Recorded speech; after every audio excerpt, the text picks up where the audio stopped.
வணக்கம், நான் சிவகாமி.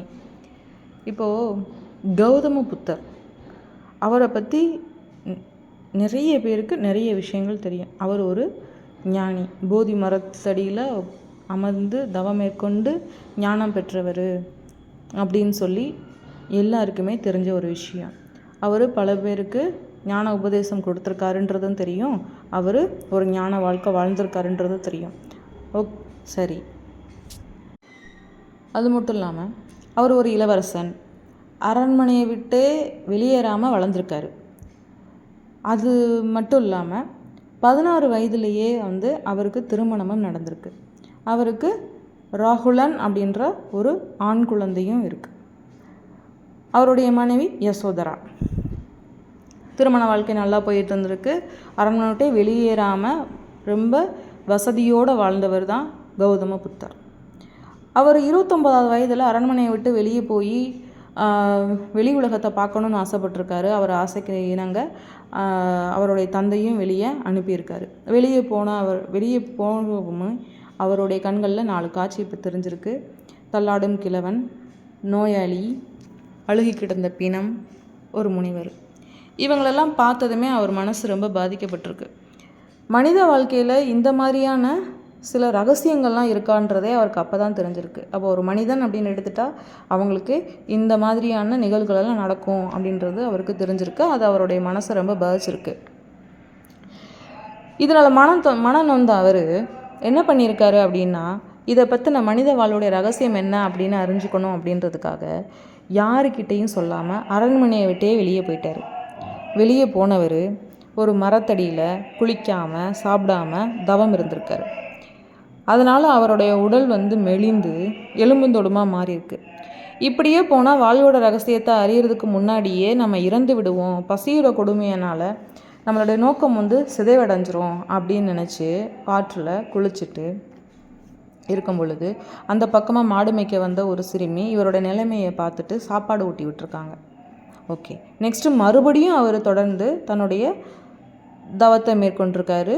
போதி மரத்தடியில் அவர் ஞானமும் பெற்றிருக்காரு. எல்லாம் சரிதான்.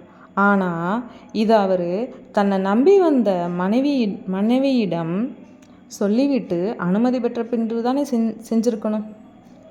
கடைசி வரை கைப்பிடித்தவன் வாழும் வாழ்க்கை கனவோடு சுமந்து வந்த மனைவியோட கனவையும் அவரோட வாழ்க்கையையும் கஷ்டத்தில் விடுற உரிமையை யார் இவருக்கு கொடுத்தது?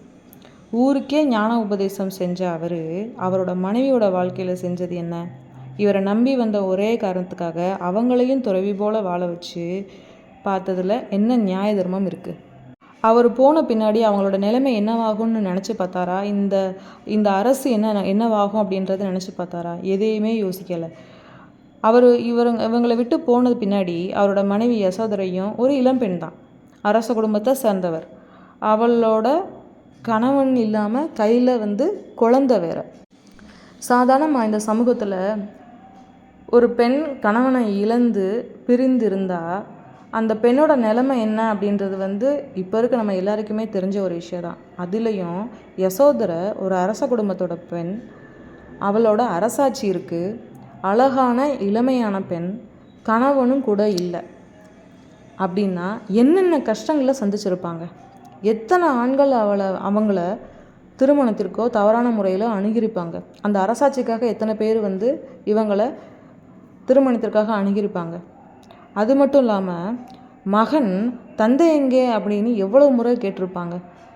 அதை எப்படியெல்லாம் சொல்லி சமாளிச்சிருப்பாங்க.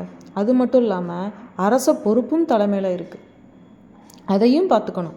இத்தனை பொறுப்பையும் துன்பங்களையும் மனவேதனையும் தாண்டி எதையும் விட்டு ஓடாமல் விலகாமல் ஒரு துறவி போல் வாழ்ந்திருக்காங்க யசோதரை. பல வருடம் கழித்து புத்தர் ஞானம் பெற்ற பின்னாடி திரும்பி வந்திருக்காரு. அப்போது கோபமே படாமல் கேட்டிருக்காங்க யசோதரை, போனதெல்லாம் சரிதான், ஆனால் என்கிட்ட ஒரு வார்த்தை சொல்லிட்டு போயிருக்கலாமே, நான் உங்களை அனுப்பாமல் இருந்திருப்பேனா? என் மீது நம்பிக்கை இல்லையா அப்படின்னு கேட்டிருக்காங்க. அதுக்கு அவர் சொல்லியிருக்காரு, உண்மையில் நம்பிக்கை இல்லாமல் இல்லை, என் மேலே தான் எனக்கு நம்பிக்கை இல்லை. உன்னையும் மகனையும் பார்த்தா என்னால் இந்த முடிவை எடுத்திருக்க முடியாது, அதனால தான் நான் சொல்லாமல் போயிட்டேன் அப்படின்னு சொல்லியிருக்காரு. அதுக்கு அடுத்தபடியாக ஒரு கேள்வி கேட்டிருக்காங்க. இந்த அரண்மனையில் இருந்துக்கிட்டே பொறுப்பையும் கவனிச்சுக்கிட்டு குடும்பத்தையும் கவனிச்சுக்கிட்டு உங்களால் ஒரு ஒரு ஒரு ஞானம் பெற்றிருக்க முடியாதா, பொறுப்போட ஞானம் பெற முடியாதா அப்படின்னு கேட்டிருக்காங்க. அதற்கு புத்தரோ, ஆரம்பத்தில் எனக்கு அந்த தெரியலை, ஆனால் இப்போ தான் தெரியுது. எல்லா பொறுப்பையும் பார்த்துக்கிட்டே நம்மளால் ஞானம் பெற்றிருக்க முடியும், வாழ்வோட ரகசியத்தை தெரிஞ்சிருக்க முடியும் அப்படின்றது எனக்கு ரொம்ப தாமதமாக தான் தெரிஞ்சிச்சு அப்படின்னு சொல்லிட்டு. ஆனால் இந்த ஒரு விஷயம் இந்த மாதிரி துறவரம் பூண்டு ஒரு தவம் இருந்து குடும்பத்தை விட்டு வெளியேறாமலே இருந்த யசோதரைக்கே தெரிஞ்சிருக்கு. அடுத்து தன்னோட மனைவியோடு சேர்ந்து 2 பேரும் காட்டுக்கு போயிட்டாங்க. இதில் ஒரு விஷயம் என்னென்னா, புத்தர் சொல்லாமல் அரண்மனையை விட்டு போன மாதிரி யசோதராவும் போயிருந்தா இந்த உலகம் அவளை என்ன சொல்லியிருக்கோம்? ஒன்று ஓடுகாலி, ஒழுக்கங்கெட்டவ அப்படின்னு தானே சொல்லியிருந்திருக்கோம். ஆனால் இதே விஷயத்த ஒரு ஆண் செஞ்சதும் அதில் சக்ஸஸ் ஆகி திரும்பின உடனே ஞானின்னு சொல்லி போட்டுருக்கோம். அவர் ஞானி தான், எவ்வளவோ விஷயங்களை தியாகம் பண்ணியிருக்காரு. அதெல்லாம் பாராட்டக்கூடிய ஒரு விஷயங்கள் தான், அவரை வணங்கக்கூடிய ஒரு விஷயந்தான். ஆனால் அவர் தன்னோட மனைவிக்கு செய்தது என்ன? அதே போல் புத்தர் அரண்மனையில் இருந்து அவருடைய மனைவி வெளியே போன பின்னாடி இதே மாதிரி பொறுப்புகளை கவனித்து மனைவிக்காக காத்திருந்திருப்பாரா, இல்லை புத்தர் மறுமணம் செஞ்சுருந்திருப்பாரா?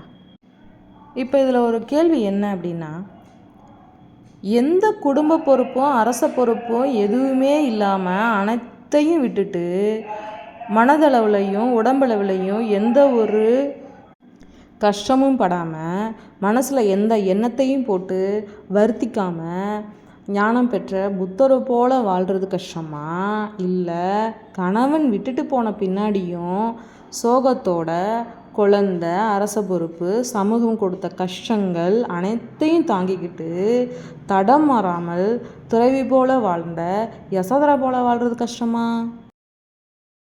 ஆனால் புத்தரை பற்றி எவ்வளவோ கதைகளும் எவ்வளவோ விஷயங்களை நம்ம பேசுகிறோம், பார்க்குறோம். புத்தரோடைய ஸ்டாச்சுவெல்லாம் வீட்டில் வச்சு பூஜிக்கிறாங்க. எத்தனையோ பேர் அவருடைய வழியை பின்பற்றுறாங்க.